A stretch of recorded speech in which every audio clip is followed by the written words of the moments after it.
welcome to your Tarotscope, Aquarius. This reading is designed just for you to guide you through the energies and opportunities of Scorpio season. So that's the 23rd of October to the 21st of November 2024. And remember, tarot isn't about predicting the future, it's about understanding the present and empowering you to navigate it with intention.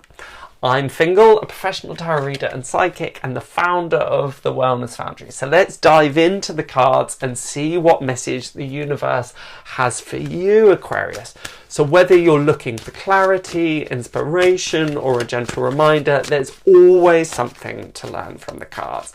Here is what to focus on for Scorpio season, Aquarius. The first card that we have is the Wheel of Fortune, all about changes, ups and downs of life. We've got the Three of Wands as well, about setting our sights onto the future, and the Six of Swords, which is all about moving to calmer waters.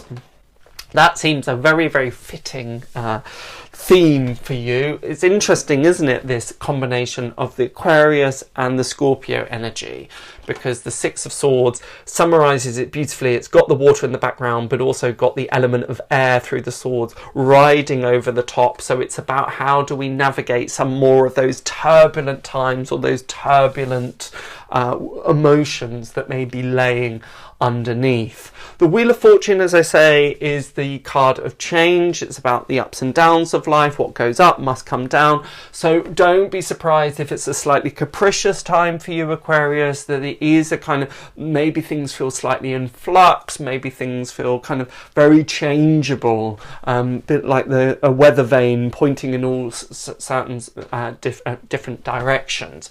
Don't get disheartened, don't get dismayed. I don't necessarily feel that that's going to blow you completely off course, or that you're going to feel completely unanchored by any means.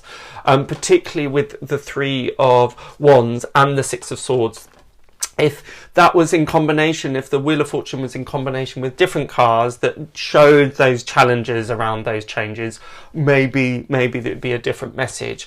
But it may just force you at a particular time over this period to kind of question what we've assumed is in the inevitable, what has been the status quo, what we've assumed is a sure bet. Again, this might bring about a certain change of perspective, but ultimately I think it's going to shake you out of, again, being slightly, and I don't mean this as a criticism, I don't mean this cruelly at all, being slightly myopic, being short-sighted on things, only looking at what's in front of you rather than what's ahead.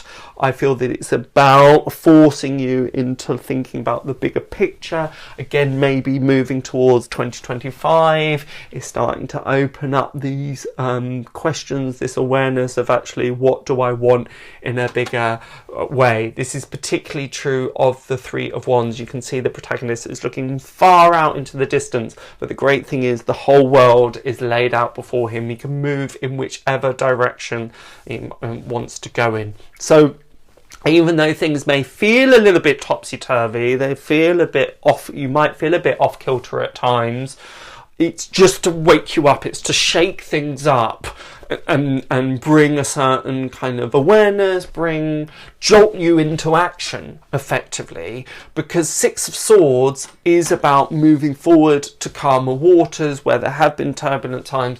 So as tempting as it may be to want to settle, to want to stay exactly as things are, that's not always conducive with growth, with development. And this is what, there's maybe a little bit of a nudge. So a bit of a message for you, a reminder for you of, don't necessarily see all change as bad, as problematic.